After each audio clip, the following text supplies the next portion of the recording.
Today we would talk about the black swans in the campaign. The Donald Trump on the Republican side, Bernie Sanders on the Democratic side, two candidates that are unlike any candidates we've seen in recent elections. And we're talking about them later in the primary cycle than we expected to, than we thought we might. And both of whom are a little bit harder to read on foreign policy, national security than the traditional candidates. For sure. So I'm going to make a stab at explaining what a Trump foreign policy might look like and hear your reactions, and you take a stab at it. You can tell us why you fully support it, or you're just going to I'll be clear that it'll be clear that I don't. I wrote about him in the fall, and I said his legacy could well be that he got the furthest of any candidate without taking national security seriously. And I wrote at the time, I thought, well, he'll fade by the end of 2015. Here it is, we're in the middle of the height of the primary season, and he's still the front runner. But the critique I offered in the fall is still true. He still has not released a list of names of people who are advising him, although we're told in a few days he might. He's still, if you go to his website, there's nothing on national security. There's one page on China trade. He hasn't released a white paper. He hasn't given a speech on national security. He answers questions, and he has a number of signature, applause lines related to foreign policy, national security. So it's not as if he hasn't said anything, but when you add it up, it's not coherent. So what would his foreign policy look like? I think several things. Okay. First, it's not going to look at all like what he promises. So he's not going to get Mexico to pay for the wall. Right. He's not going to get the U.S. military to invade Syria, seize the oil, ship the oil out. Some of the things that he delivers as applause lines are just flat out impossible.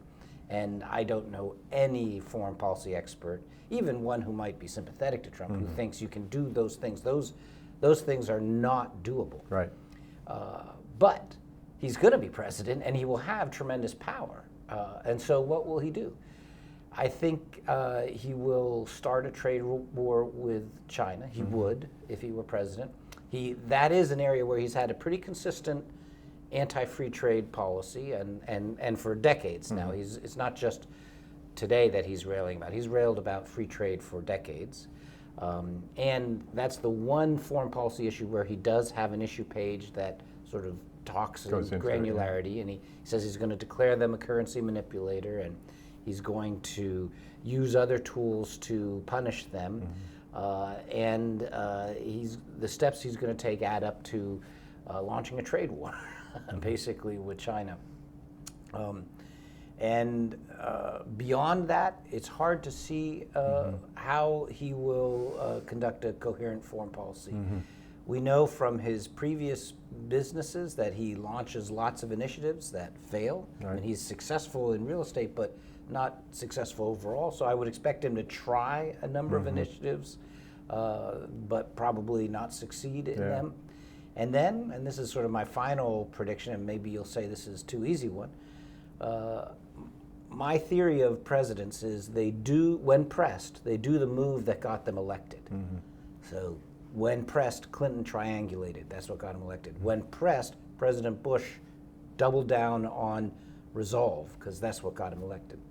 And so when pressed, I could imagine President Trump doing his signature move, and his signature move is to do something outrageous to deflect attention and change the conversation.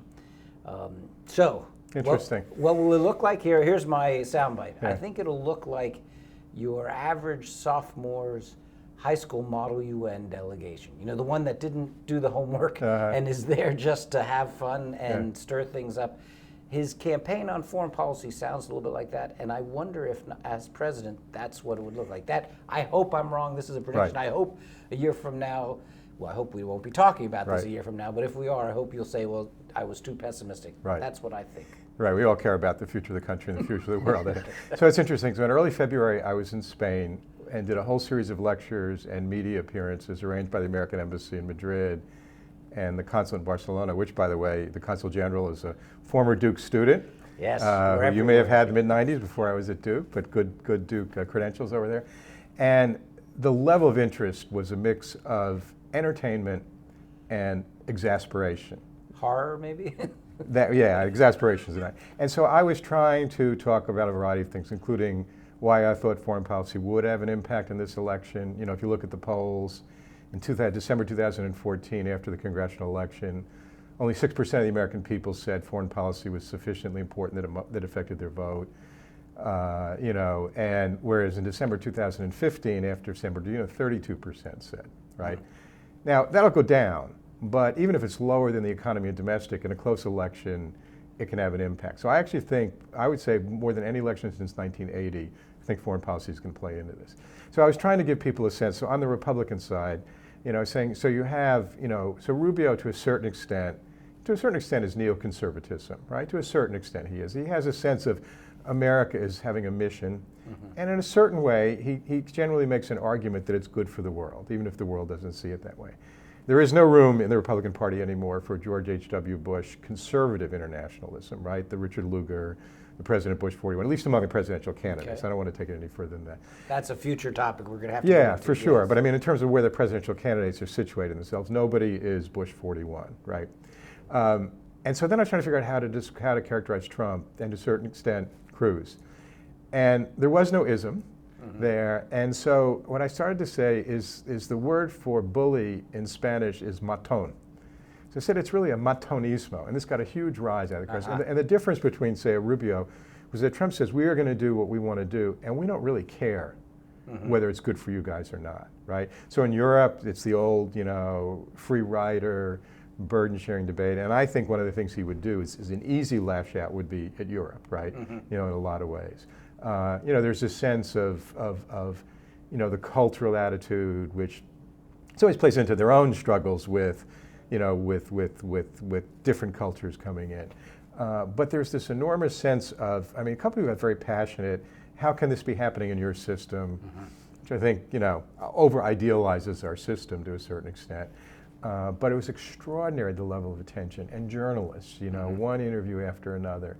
And if it hadn't been for Trump, there's always interest in American elections, but it would have been at a much lower level. So there is this bully sense that I think he conveys. And, you know, sometimes you do that when you're running and you don't do the same thing when you're in office. But the other part, I think, there's that old expression about Franklin Roosevelt. I think Oliver Wendell Holmes may have said that he had a second-class mind and a first-class temperament. I don't agree with the first part, but I think the temperament issue is what really scares people. You know, it's not just the nuclear button like in the Cold War, but it's the way you make decisions. And I think I also think it'll affect the voting, because there are a lot of people out there that say, you know, I kind of like what he's saying, but maybe he's not the right guy to make these decisions. So on that extreme, on the Democratic side, the Sanders part, you know, here's where it was very interesting to see what's happening in European countries that's similar to the United States. I mean, my sense is we have three things that are stirring the pot here. One is the economy.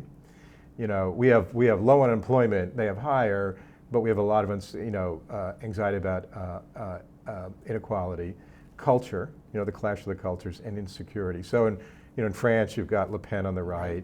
In Spain, you've got these left-wing parties that have mashed things up. For me, as a Democrat, Sanders is like still playing, you know, the Vietnam card and the Hillary Clinton, you know, 2002 vote card. I don't think they're playing as well. He talks about foreign policy very little. You know, he did the "I would never talk to Henry Kissinger" line, and that may appeal to some of those, you know, voters that vote for him. But he also doesn't really have a foreign policy. He said normalize relations with Iran. Well, maybe there is a path to do that, but it just doesn't happen by saying it. So I don't think he's thought about the issues, and I don't think he will, because it's such a weak card. And it's not. There's an argument on the left to be made for a very different position than Secretary Clinton. He's not even close to making it. Interesting. I think that Sanders, if he were president, would find that all the things he wants to do in domestic policy he can't do because Congress will block him or the economy will block him. But the things that he wants to do in foreign policy, he can do, even if they are disastrous results, that he'll have a freer hand to do what he wants to do in foreign policy. And what I take it that he wants to do is retreat even further from American global leadership. If Republican criticism of Obama is that there's been a retreat, there'll be an even greater retreat. And so my sense is you can do that if you're president. You can choose to do nothing. Yeah. And he will choose to do nothing. He'll withdraw some of our commitments, and you can make normalized relations with Iran. You might get nothing for it, but he can do those kinds of things. I think he will. And so, ironically, while I agree with you, he doesn't have a platform, his one-off ideas are probably more doable, although not with good result, than President Trump's. But we'll have to wait and see, and maybe talk about the other candidates and their foreign policy I think that's plans right. the next time around. Yeah, we'll see where it goes and see what happens. But I think the point you started us with, that we didn't think this late in the cycle we'd be talking about the extremes. Yet again, we so-called experts have a lot to learn, right? Absolutely. All right, Okay. see you.